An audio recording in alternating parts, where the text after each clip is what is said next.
Hello, everyone. Namaste. It is a pleasure and an honor to be here in India. Everyone, please sit. Who can sit? Rest, it's warm. We are thrilled to be here and to have a chance to spend time with so many outstanding young people from St. Xavier's College and so many other schools across Mumbai.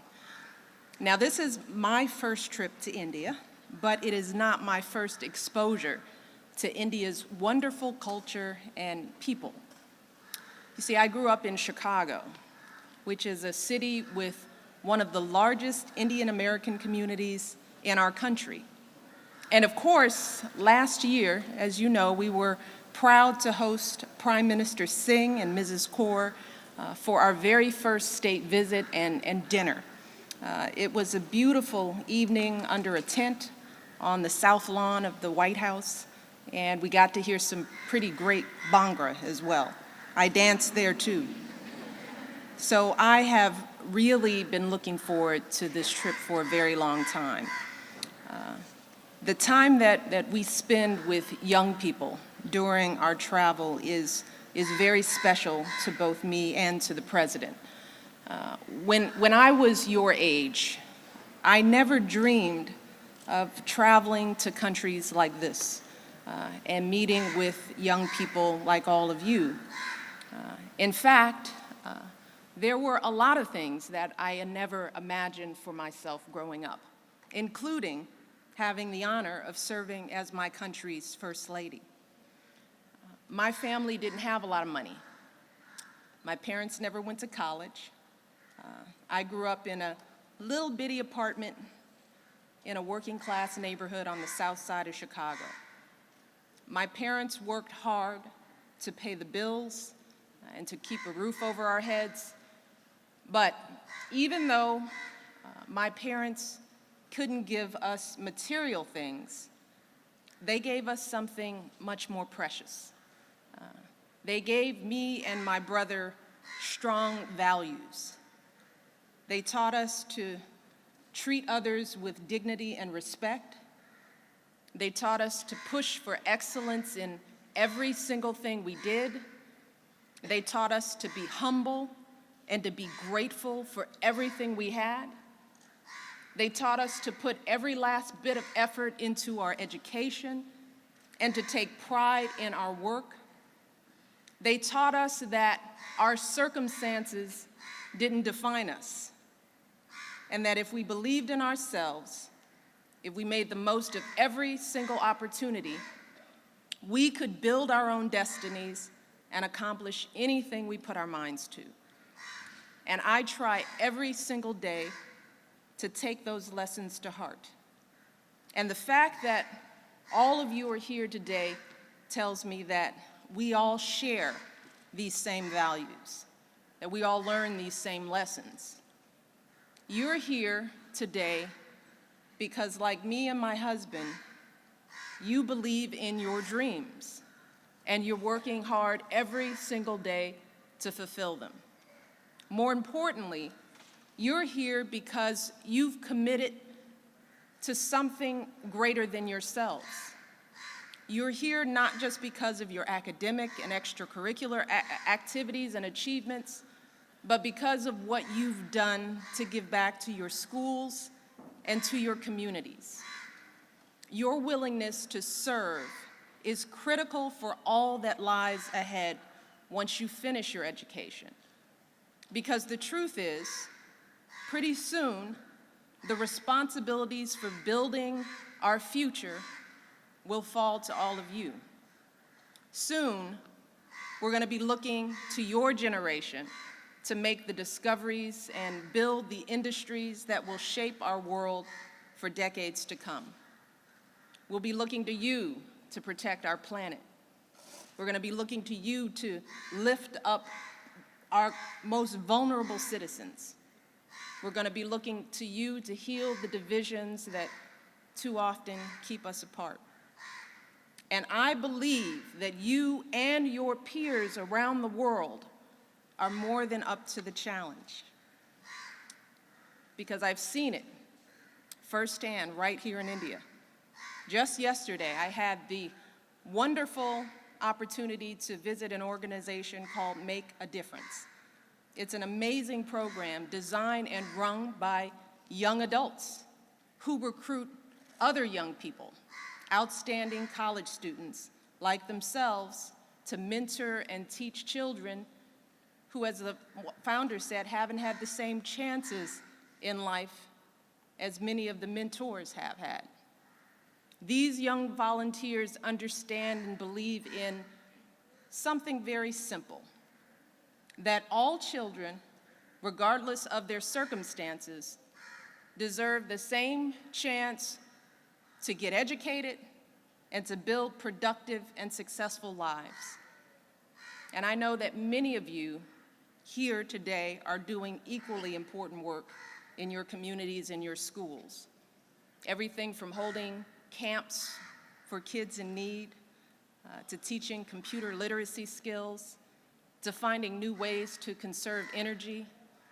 And let me tell you, this work is amazing, and it is vitally important. And that is why, as First Lady, I have tried my best to engage young people, not just in the United States, but around the world, letting them know that we believe in them, but more importantly, that we need them. We need you. We need you to help solve the great challenges of our time. And that's also why, when my husband travels abroad, he doesn't just meet with heads of state in parliaments and in palaces. He always meets with young people like all of you. That's why he's been working to expand educational exchanges and partnerships between the United States, India, and countries around the world. Right now, more Indian students like you come to study in the United States than from any other country. And I'm proud to see that so many American students are doing the same thing right here in India, building the types of friendships and relationships that will last a lifetime. Our hope is to provide more Indian and American young people with these types of opportunities to continue to connect and share ideas and experiences. And finally, my husband is also working to encourage young entrepreneurs everywhere to start businesses, to improve the health of our communities, and to empower our young women and girls. Because it is never too late or too early to start changing this world for the better. So I want to end today by congratulating you all, congratulating you on everything you're doing. We are so proud of you.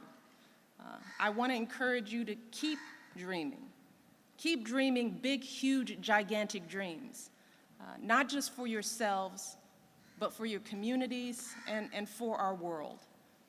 And finally, I want to urge you today to ask my husband some tough questions, all right? Be tough. He loves doing events like this. This brightens his day, but you got to keep him on his toes, all right? So if you promise me that, without further ado, I would like to introduce my husband, the President of the United States, Barack Obama.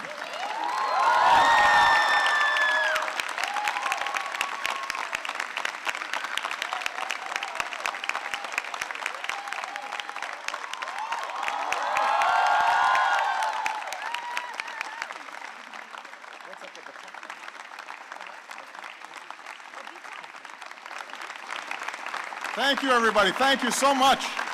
Thank you. Thank you very much. Everybody, please have a seat. Have a seat. Namaste. It is such a pleasure to be here. Now, I have to say, first of all, I don't like speaking after Michelle because she's very good. Also because she teases me. You notice how she said for you to all ask tough questions. If you want to ask easy questions, that's fine. But on behalf of Michelle and me, I want to thank St. Xavier's University. I want to thank Rector D'Souza. I want to thank Principal I want to get this right, Muskar Enas. But it's a little smoother than that when you say it. I want to thank Vice Principal Amonkar and all of you for being such gracious hosts. And I know it's hot out here today. For you to be so patient with me, I'm very grateful to you.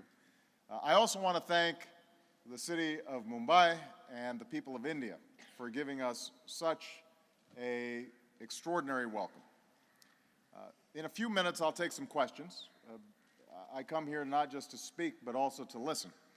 I want to have a dialogue with you. And this is one of the wonderful things that I have a chance to do as President of the United States. When I travel, we always try to set up a town hall meeting where we can interact with the next generation, because I want to hear from you. I want to find out what your dreams are, what your fears are, what your plans are for your country. But if you will indulge me, I also want to say a few words about why I'm so hopeful about the partnership between our two countries, and why I wanted to spend some of my time here in India speaking directly to young people like yourselves. Now, as Michelle said, we have both looked forward to this visit to India for quite some time.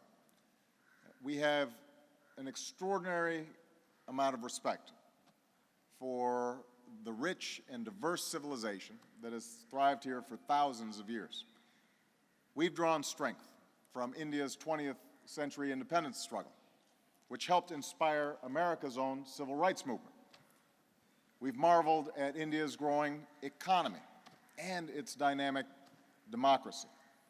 And we have personally enjoyed a wonderful friendship with Prime Minister Singh and Mrs. Kaur over the last 2 years. But of course, I'm not just here to visit.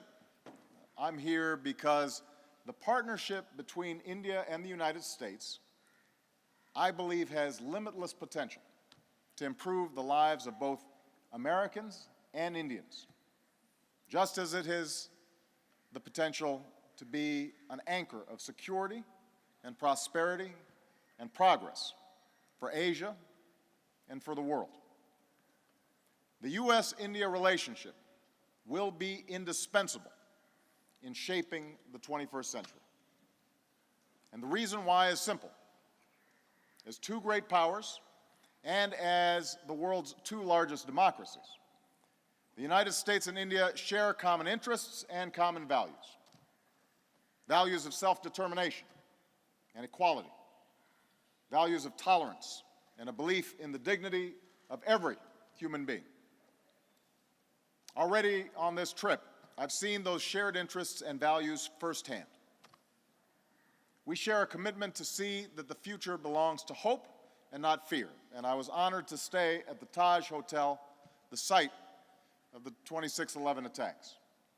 And yesterday, in meetings with some of the survivors, I saw firsthand the resilience of the Indian people in overcoming tragedy, just as I reaffirmed our close cooperation in combating terrorism and violent extremism in all of its forms. We also share struggles for justice and equality. I was humbled to visit Mani Bhavan, where Gandhi helped move India and the world through the strength and dignity of his leadership.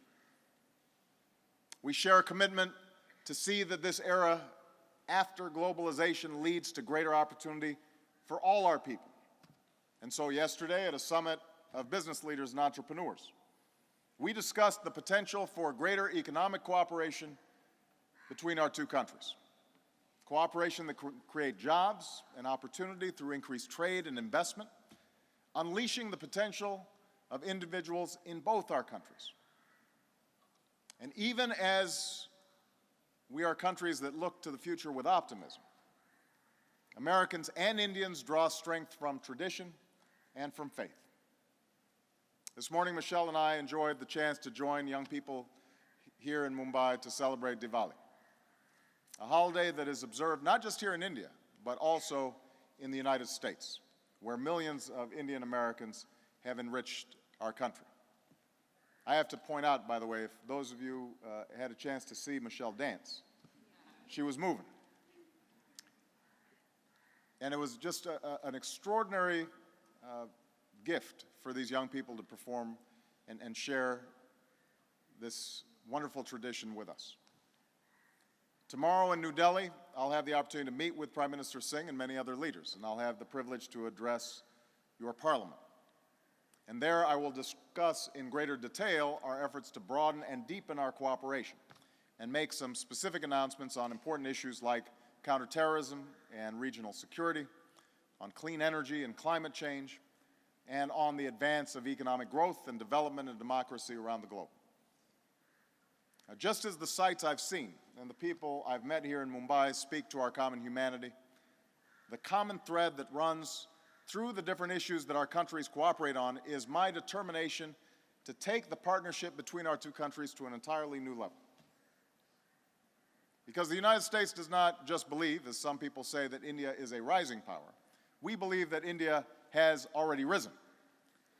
India is taking its rightful place in Asia and on the global stage.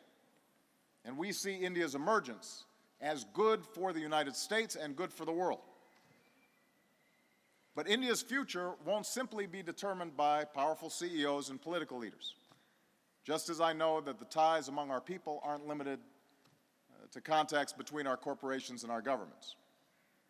And that's why I wanted to speak to all of you today, because India's future will be determined by you and by young people like you across this country. You are the future leaders. You are the future innovators and the future educators. You're the future entrepreneurs and the future elected officials. In this country of more than 1 billion people, more than half of all Indians are under 30 years old.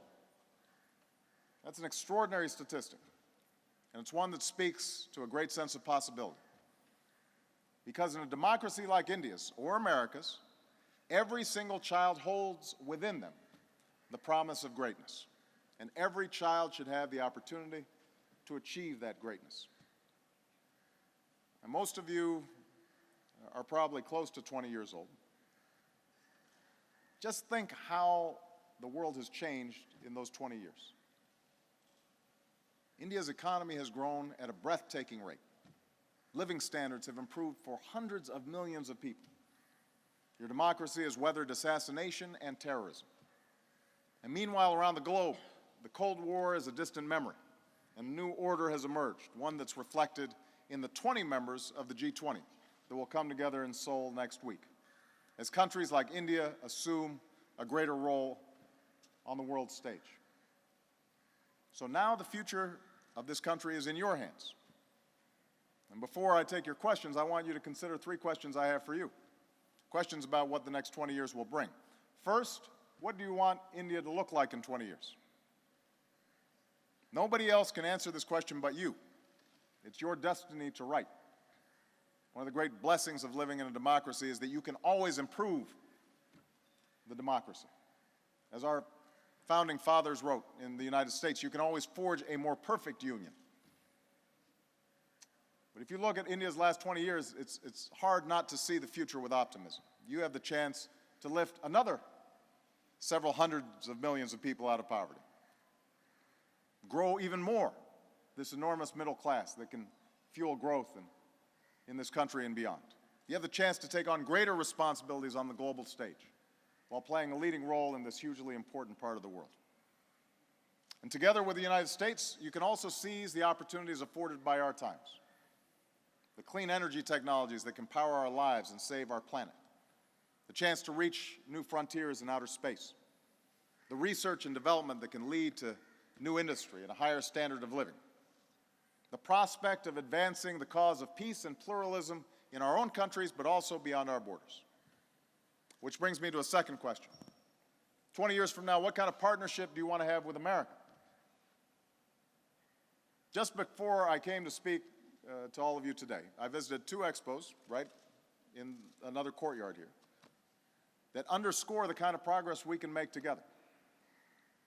The first focused on agriculture and food security, and I was able to see innovations in technology and research which are transforming Indian farming. A farmer showed me how he can receive crop information on his cell phone.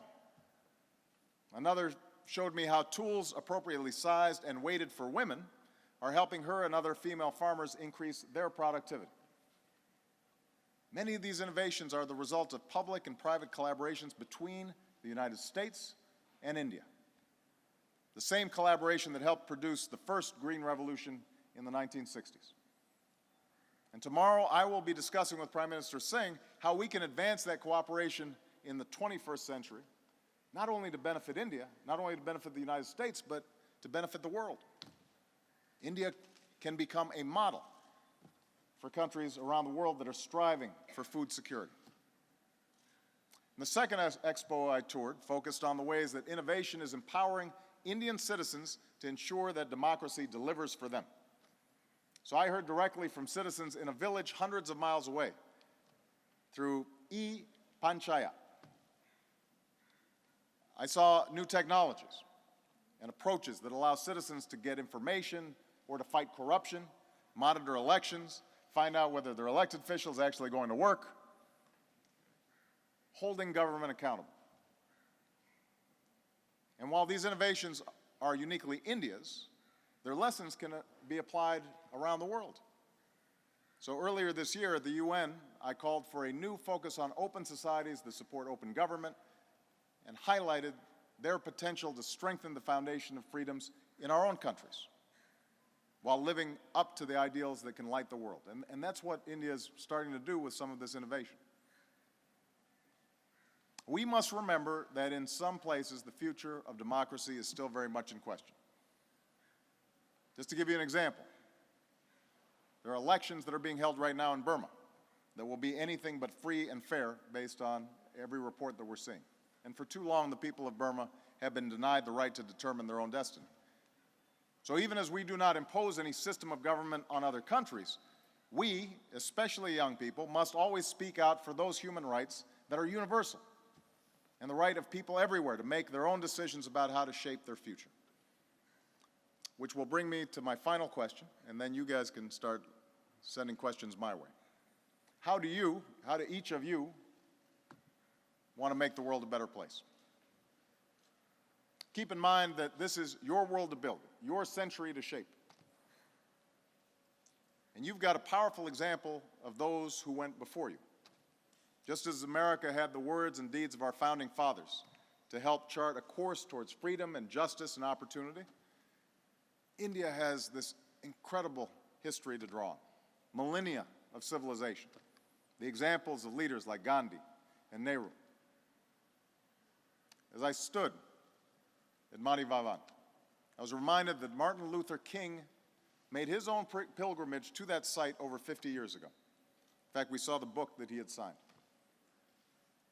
After he returned home, King said that he was struck by how Gandhi embodied in his life certain universal principles that are inherent in the moral structure of the universe. And these principles are as inescapable as the law of gravitation. Well, you have that power within you.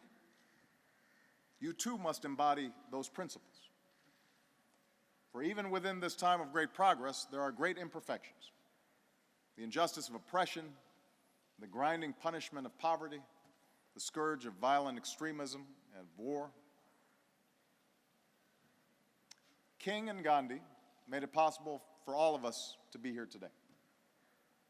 Me as a president, you as a citizen of a country that's made remarkable progress. Now you have the opportunity and the responsibility to also make this planet a better place. And as you do, you will have the friendship and partnership of the United States, because we are interested in advancing those same universal principles that are as inescapable as the law of gravitation. The lives that you lead will determine whether that opportunity is extended to more of the world's people, so that a child who yearns for a better life in rural India, or a family that's fled from violence in Africa, or a dissident who sits in a Burmese prison, or a community that longs for peace in war-torn Afghanistan, whether they are able to achieve their dreams. And sometimes the challenges may be incredibly hard, and in the face of darkness, we may get discouraged, but we can always draw on the light of those who came before us. I hope you keep that light burning within you. Because together, the United States and India can shape a century in which our own citizens and the people of the world can claim the hope of a better life. So thank you very much for your patience. And now you can take Michelle's advice and ask me some tough questions. Thank you very much.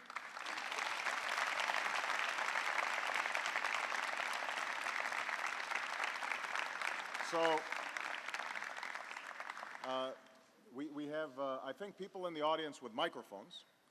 And so when they come up, if you could introduce yourself, I'd love to know who you are. And we'll start with that young lady right over there.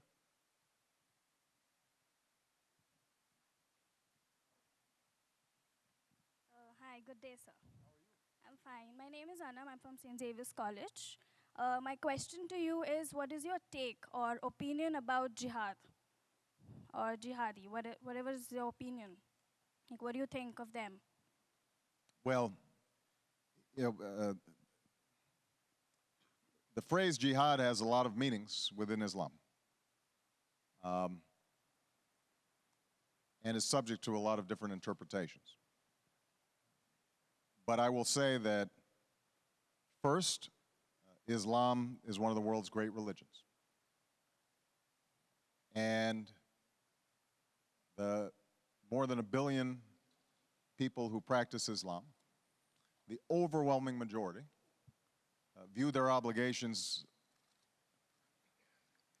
to their religion as ones that reaffirm peace and justice and fairness and tolerance. I think all of us recognize that this great religion, in the hands of a few extremists, has been distorted to justify violence towards innocent people that is never justified. And so I think one of the challenges that we face is, how do we isolate those who have these distorted notions of religious war and reaffirm those who see faiths of all sorts, whether you are a Hindu or a Muslim or a Christian or a Jew or any other religion, or you don't practice a religion, that we can all treat each other with respect and mutual dignity, and that some of the universal principles that Gandhi referred to, that those are what we're living up to as we live in a nation or nations that have very diverse religious beliefs. And that's a major challenge. It's a major challenge here in India, but it's a challenge, obviously, around the world. And young people like yourselves can make a huge impact in reaffirming that you can be a strong observer of your faith without putting somebody else down or visiting violence on somebody else. I think a lot of these ideas form very early, and how you respond to each other is going to be probably as important as any speech that a president makes in encouraging the kinds of religious tolerance that I think is so necessary in a world that's getting smaller and smaller, where more and more people of different backgrounds, different races, different ethnicities are interacting and working and learning from each other. In those circumstances, I think all of us have to fundamentally reject the notion that violence is a way to mediate our differences. Okay? All right. Yeah, I may not get to every question. I'll call on this young man right here. Right there, yeah. Good morning, sir. My name is Jahan. I'm from HR College. So my question is more about spirituality and moral values. That we see today in today's world, there's more of a materialistic frame of thought when it comes to generations, budding generations. So what do you believe is a possible methodology which governments, rather yours or any other governments in the world, that can adopt to basically incorporate the human core values, the moral values of selflessness, brotherhood, over the materialistic frame of thought which people work by today? It's a terrific question, and I'm glad you're asking it.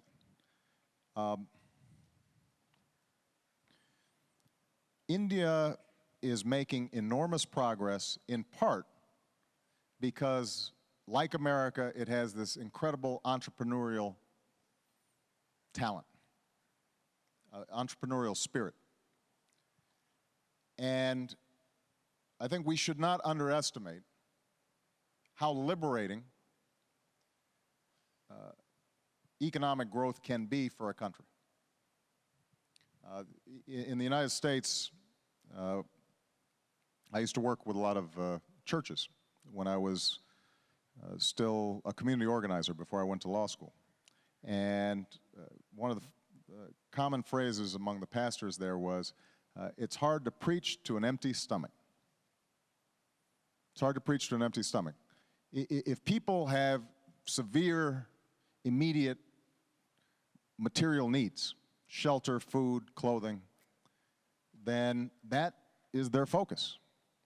And economic growth and development that is self-sustaining can liberate people, allow them, it forms the basis for folks to get an education and to expand their horizons, and that's all for the good. So I don't want any young person here to be dismissive of a healthy materialism, because in a country like India, there are still a lot of people trapped in poverty, and you should be working to try to lift folks out of poverty, and companies and businesses have a huge role in making that happen. Now, having said that, if all you're thinking about is material wealth, then I think that shows a poverty of ambition. When I was visiting Gandhi's room here in Mumbai, it was very telling that the only objects in the room were a mat and a spinning wheel and some sandals, a few papers. And this is a man who changed history like probably no one else in the 20th century. In terms of the number of lives that he affected, and he had nothing except an indomitable spirit. So everyone has a role to play. And those of you who are planning to go into business, I think it's wonderful that you're going into business. And you should pursue it with all your focus and energy. Those of you, though, who are more inclined to teach or more inclined to public service, you should also feel encouraged that you are playing just as critical a role. And whatever occupation you choose, giving back to the community and making sure that you're reaching back to help people, lift up people who may have been left behind, that's a solemn obligation. And by the way, it's actually good for you. It's good for your spirit. It's good for your own moral development. It'll make you a happier person, knowing that you've given back and you've contributed something. Last point I would make, I think this is another thing that India and the United States share, is there's a healthy skepticism about public service, particularly electoral politics. In the United States, people generally hold politicians in fairly low esteem. Sometimes for good reason, but some of it is just because the view is that somehow government can't do anything right. And here in India, one of the big impediments to development is the fact that in some cases the private sector is moving much faster than the public sector is moving. And I would just suggest that I hope some of you decide to go ahead and get involved in public service, which can be frustrating. It can be, at times slow. You don't see progress as quickly as you'd like. But India is going to need you, not just as businessmen, but also as leaders who are helping to reduce bureaucracy and make government more responsive and deliver services more efficiently. That's going to be just as important in the years to come, because otherwise you're going to get an imbalance where some are doing very well, but broad-based economic growth is not moving as quickly as it could. Okay. Excellent question. I'm going to go boy, girl, or girl, boy, just to make sure it's fair. Let's see. This young lady right there. Yes. Yeah? Go ahead. Hello, my Hello. name is Siddhi Deshpande. I actually wanted to ask you, you mentioned Mahatma Gandhi ji a lot, usually in your speeches. So I was just wondering, how exactly do you implement his principles and his values in your day-to-day life, and how do you expect the people in US to implement those values? Well, Thank you. it's a terrific question. Let me say, first of all, that he, like Dr. King, like Abraham Lincoln, are people who I'm constantly reading and studying, and I find myself falling woefully short of their example all the time. So,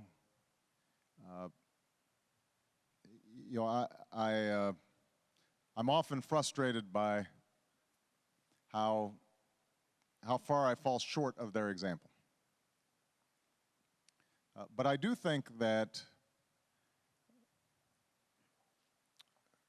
at my best, what I'm trying to do is to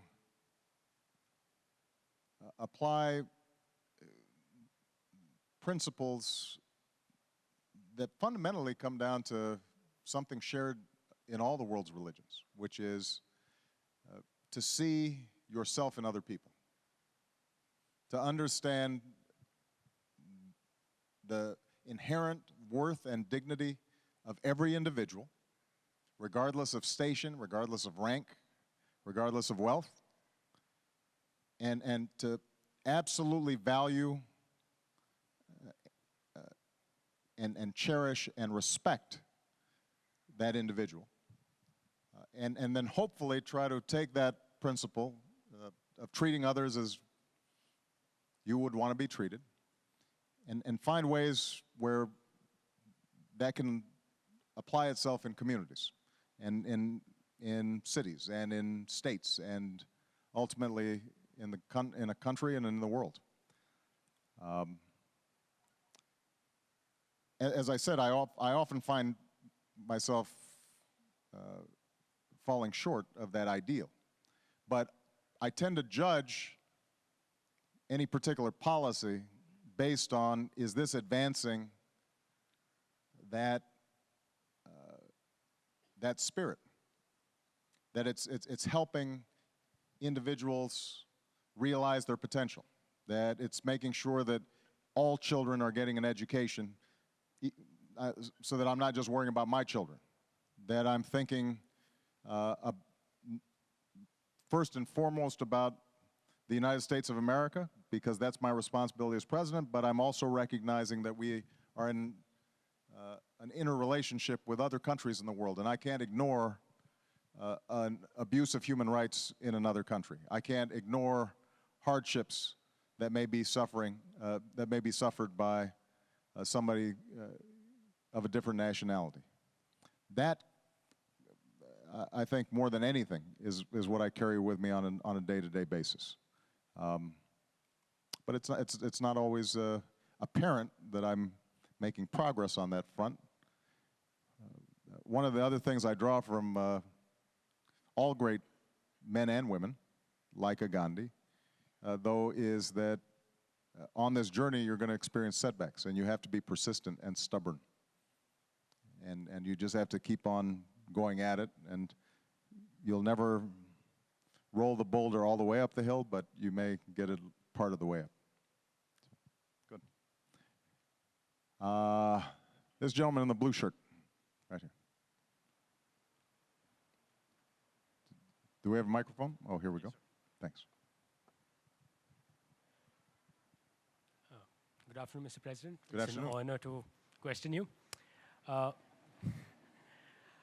What my question would be is, when you were being elected as president, one of the words you used a lot was change. After your midterm election, the midterm polls that did take place, it seems that the American people have asked for a change. The change that you will make, how exactly is it going to affect young India, people from my generation? That's an interesting question. Thank you.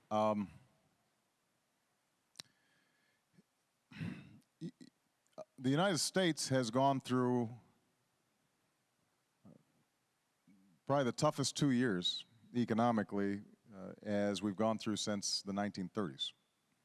I mean, this was a profound financial crisis and economic shock, and it spilled over to most of the world. India weathered it better than many countries, but you know, most of the work that I did with Prime Minister Singh in the first 2 years in the G20, we were focused on making sure that the world financial system didn't collapse. And although we've now stabilized the economy, unemployment in the United States is very high now, relative to what it typically has been over the last several decades. And so people are frustrated. And although we're making progress, we're not making progress quickly enough. And one of the wonderful things about democracy is that when the people are not happy, it is their right, obligation, and duty to express their unhappiness, much to the regret sometimes of incumbents. But that's a good thing. That's a healthy thing. And my obligation is to make sure that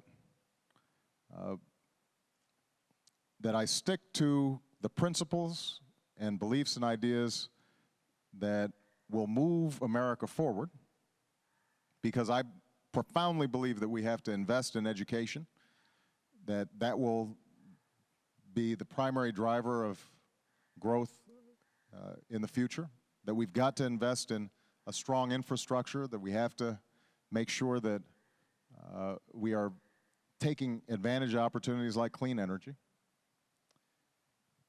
But it also requires me to make some mid-course corrections and adjustments. And how those play themselves out over the next several months will be a matter of me being in discussions with the Republican Party, which is now going to be controlling the House of Representatives. And there are going to be areas where we disagree, and hopefully there are going to be some areas where we agree. Now, you asked specifically, how do I think it'll affect policy towards India? I actually think that the United States has an enormous fondness for India, partly because there's so many Indian Americans, and because of the shared values that we have.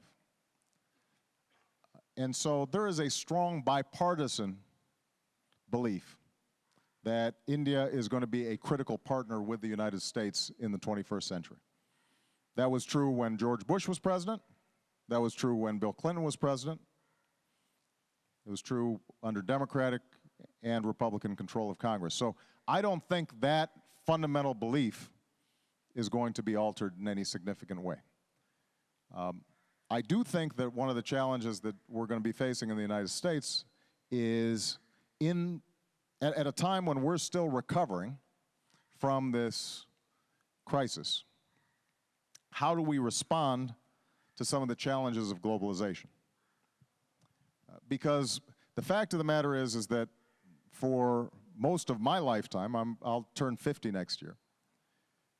For most of my lifetime, the United States was such a dominant economic power. We were such a large market. our industry, our technology, our manufacturing was so significant that we always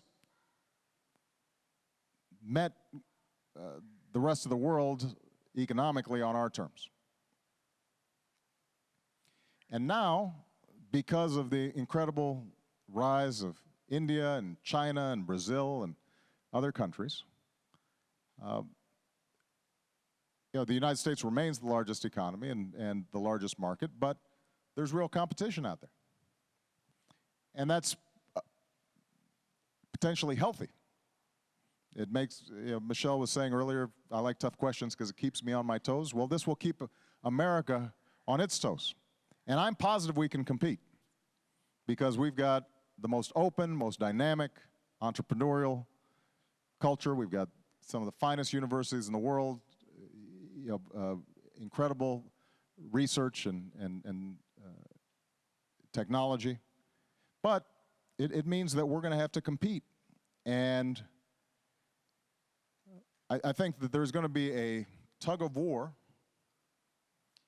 within the United States between those who see globalization as a threat and want to retrench and those who accept that we live in a open, integrated world, which has challenges and opportunities, and we've got to manage those challenges and manage those opportunities, but we shouldn't be afraid of it. And so what that means, for example, is on issues of trade. Part of the reason I'm traveling through Asia this week is I believe that the United States will grow and prosper if we are trading with Asia. It's the fastest growing region of the world. We want access to your markets. We think we've got good products to sell. You think that you've got good products to sell us. This can be a win-win situation. So I want to make sure that we're here because this will create jobs in the United States and it can create jobs in India. But that means that we've got to negotiate this changing relationship. Back in the 1960s or 70s, the truth is the American economy could be open even if our trading partners' economies weren't open. So if India was protecting certain sectors of its economy, it didn't really have such a big effect on us. We didn't need necessarily reciprocity because our economy was so much larger. Well, now things have changed. So it's not unfair for the United States to say, look, if our economy is open to everybody, countries that trade with us have to change their practices to open up their markets to us. There has to be reciprocity in our trading relationship. And if we can have those kinds of conversations, fruitful, constructive conversations about how we produce win-win situations, then I think we'll be fine. If the American people feel that trade is just a one-way street, where everybody's selling to the enormous U.S. market, but we can never sell what we make anywhere else, then people in the United States will start thinking, well, this is a bad deal for us. And that could end up leading to a more protectionist instinct in both parties, not just among Democrats, but also among Republicans. So that's what we have to guard against. Okay. All right. So the young lady's turn. This young lady with the glasses, yes. A very warm welcome to you to India, sir. Thank you so much. My name's Afshin Irani, and I'm from HR College of Commerce and Economics. We were the privileged college to host Mr. Otis Moss this January. So my question to you is, why is Pakistan so important an ally to America, so far as America has never called it a terrorist state? Well, no, it's a good question, and I must admit I was expecting it.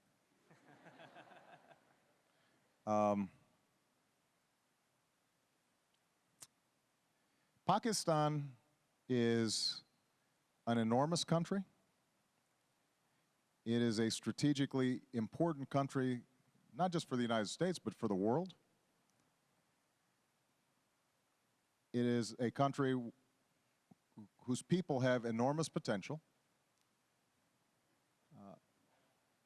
but it is also right now a country that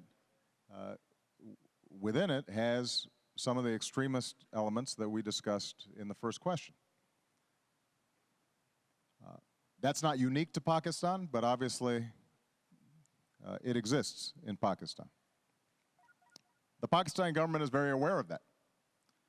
And what we have tried to do over the last several years, certainly I'll just speak to my foreign policy, has been to engage aggressively with the Pakistani government to communicate that we want nothing more than a stable, prosperous, peaceful Pakistan, and that we will work with the Pakistani government in order to eradicate this extremism that we consider a cancer within the country that can potentially engulf the country.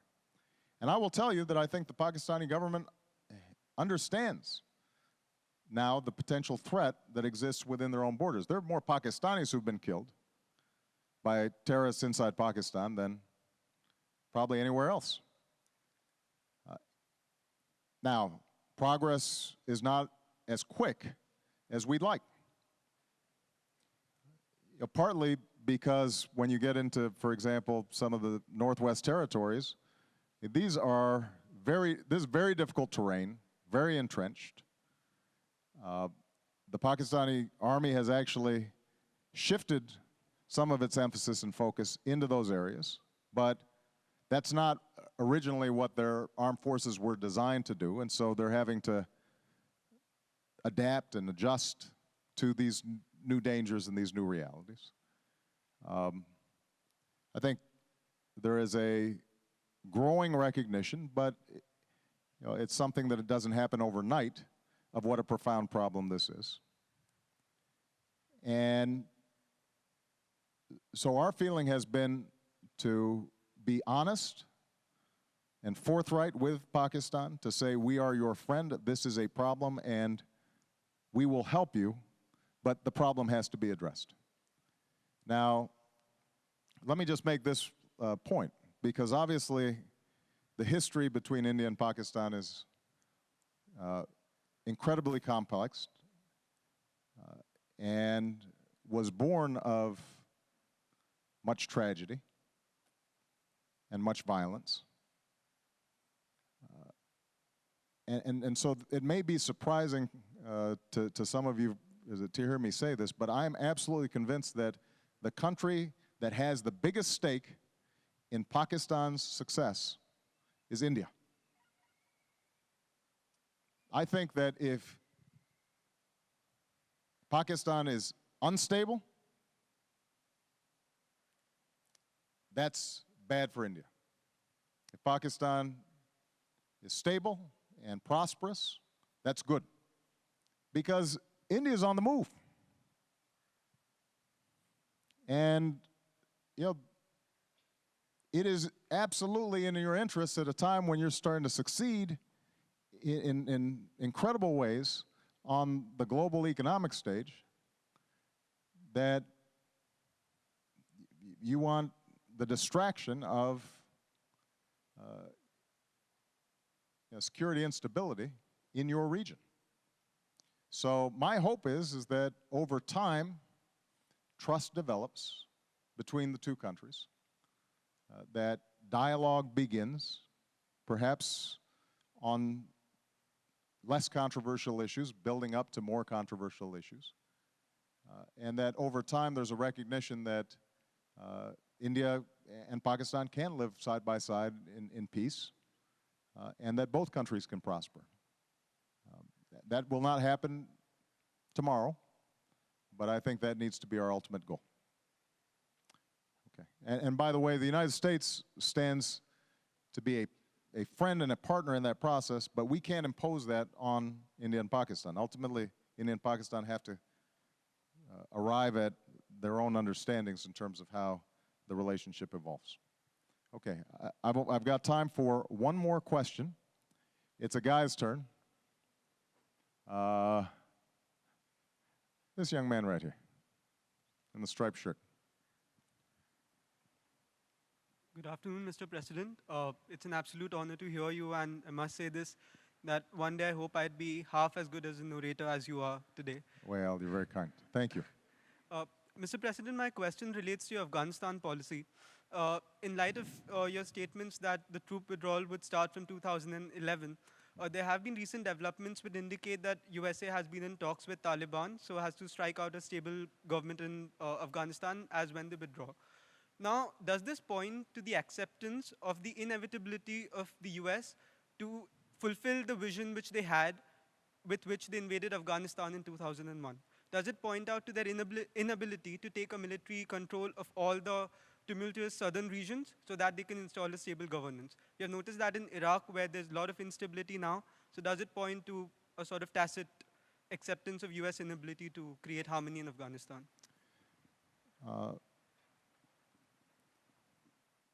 First of all, I want to just unpack some of the assumptions inside the question, because they're broadly based in fact, but I want to be very precise here. I have said that starting in the summer of next year, July 2011, we will begin drawing down our troop levels. But we will not be removing all our troops. Keep in mind that we ramped up significantly because the idea was that for 7 years we had just been in a holding pattern. We had had just enough troops to keep Kabul intact, but the rest of the countryside was deteriorating in fairly significant ways. There wasn't a real strategy, and my attitude was, I don't want to 7 years from now or 8 years from now be in the exact same situation. That's not a sustainable equilibrium. So I said, let's put more troops in to see if we can create more space and stability and time for Afghan security forces to develop. And then let's begin drawing down our troops as we're able to stand up Afghan security forces. Now, in fact, it turns out that in Iraq, you mentioned Iraq as a parallel. In Iraq, we have been relatively successful at doing that. The government's taking way too long to get formed, and that is a source of frustration to us and I'm sure to the Iraqi people. Having said that, though, if you think about it, it's been 7 months since the election, and violence levels are actually lower in Iraq than they've been just about any time since the war started. At a time when we pulled back our forces significantly. So it shows that it is possible to train effective indigenous security forces so that they can provide their own security, and hopefully politics then resolves differences as opposed to violence. Now, Afghan, I think, is actually more complicated, more difficult, partly because it's a much poorer country. It does not have as strong a tradition of a central government. Civil service is very underdeveloped. And so I think that the pace at which we're drawing down is going to be determined in part by military issues, but it's also going to be determined by politics. And that is it possible for a sizable portion of the Pashtun population in Afghanistan that may be teetering back and forth between Taliban or central government, is it possible for them to feel that their ethnicity, their culture, their numerical position in the country is adequately represented? And can they do that within a context of a broader constitutional Afghan government?